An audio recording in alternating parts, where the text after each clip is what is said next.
अगर आप भी हैं आईपीएल के सबसे बड़े दीवाने तो यहाँ वीडियो आपके लिए ही है, क्योंकि आईपीएल इतिहास में हुई कुछ ऐसी घटना जिसे आपने अगर मिस कर दिया तो आपने आईपीएल में कुछ नहीं देखा। जी हाँ, नंबर 6 पर जो है वहाँ आईपीएल इतिहास के दो दिग्गज खिलाड़ी जिन्हें जानी दुश्मन के नाम से जाना जाता था। एक तरफ सचिन तेंदुलकर तो दूसरी तरफ रिकी पॉन्टिंग। लेकिन साल 2013 में मुंबई इंडियंस ने दो खिलाड़ियों को ही एक साथ टीम में शामिल किया और दोनों एक साथ ही ओपनिंग करने के लिए उतरे थे। और आपको बता दें, यह मोमेंट क्रिकेट इतिहास का one of the greatest moment में से एक बन गया, क्योंकि इन दोनों चेहरे को एक साथ देखना सिर्फ सपना था। नंबर 5, साल 2019 में मुंबई इंडियंस ने चेन्नई सुपर किंग्स को सिर्फ 1 रन से फाइनल में हरा दिया। लेकिन इस मैच को चेन्नई की ओर से खेल रहे शेन वॉटसन की 59 गेंदों में 80 रनों की पारी ने मुकाबले को यादगार बनाया।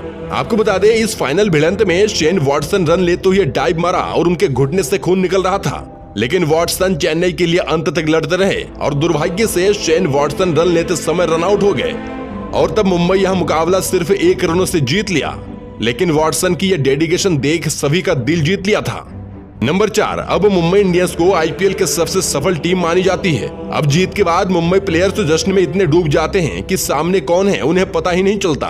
तो दरअसल साल 2010 में जब आरसीबी और मुंबई के बीच मुकाबला हुआ था, जिसमें मुंबई पहले खेलते हुए 184 रन 5 विकेट के नुकसान पर बनाई, जिसे आरसीबी चेस करते हुए सिर्फ 149 रन ही बना पाई। आपको बता दें, मुंबई की ओर से जीत की जश्न में अब डूबे हरभजन सिंह कुछ ज्यादा ही भावनाओं में बह गए और मुंबई की मालकिन नीता अंबानी को ही गोदी में उठा लिया, जिससे अभी भी आईपीएल में याद किया जाता है। अब इसके बाद भज्जी के साथ क्या हुआ हमें कमेंट करके बताएं। नंबर 3, ये घटना आईपीएल इतिहास के one of the most greatest celebration में से एक है। अब ये सेलिब्रेशन कोई सेमीफाइनल या फिर फाइनल मैच का नहीं, बल्कि प्लेऑफ में जगह बनाने की रेस में हुआ, जब आदित्य तारे ने छक्का मारकर मुंबई को प्लेऑफ में पहुंचाया था। बता दें, यह घटना साल 2014 की है, जब मुंबई इंडियंस आईपीएल लीग में कुछ खास कर नहीं पाई, लेकिन एमआई को प्लेऑफ में पहुंचाने के लिए एक आखिरी मौका था। तो हुआ कुछ यूं कि मुकाबला मुंबई और राजस्थान के बीच हो रहा था। राजस्थान ने मुंबई के सामने 190 रनों का लक्ष्य रखा था, लेकिन मुंबई के सामने कंडीशन यह थी कि 14.3 ओवर में ही अगर रन को चेस कर लिया तो ही मुंबई प्लेऑफ में पहुंच पाएगी, वरना राजस्थान जगह बना लेगी। अब मुंबई की ओर से एंडरसन और रायडू ने महज 14.2 ओवर में ही टारगेट को करीब ला दिया था, मगर रायडू दुर्भाग्य से रन आउट हो गए। अब मुंबई के सामने सिर्फ एक ही रास्ता था कि अगले गेंद पर चौका या फिर छक्का लगे, तभी मुंबई प्लेऑफ में पहुंच सकती है। बता दें, तब मुंबई की ओर से आदित्य तारे आए और एक जोरदार छक्का मारकर मुंबई को न सिर्फ जीत दिलाई बल्कि प्लेऑफ में भी पहुंचाया। नंबर 2, अगर आप मुंबई इंडियंस के लॉयल फैन हैं तो मुंबई के हार से आपको कोई फर्क नहीं पड़ेगा, क्योंकि साल 2014 में जब मुंबई अपनी शुरुआत के लगातार 5 मुकाबले में बुरी तरह हार चुकी थी और फिर भी मुंबई बाद के 7 मुकाबले में जीत दर्ज करके प्लेऑफ में जगह बनाई थी।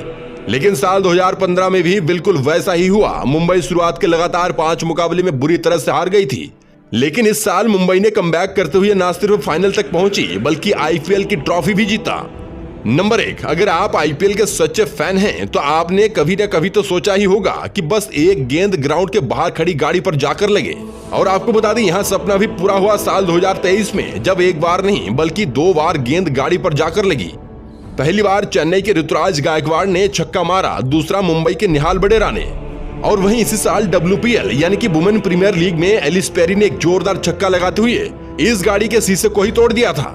दोस्तों, इन घटनाओं में आपको कौन सा सबसे स्ट्रेंज लगा हमें कमेंट सेक्शन में जरूर बताएं। बाकी वीडियो अगर अच्छा लगे तो लाइक और शेयर जरूर करें।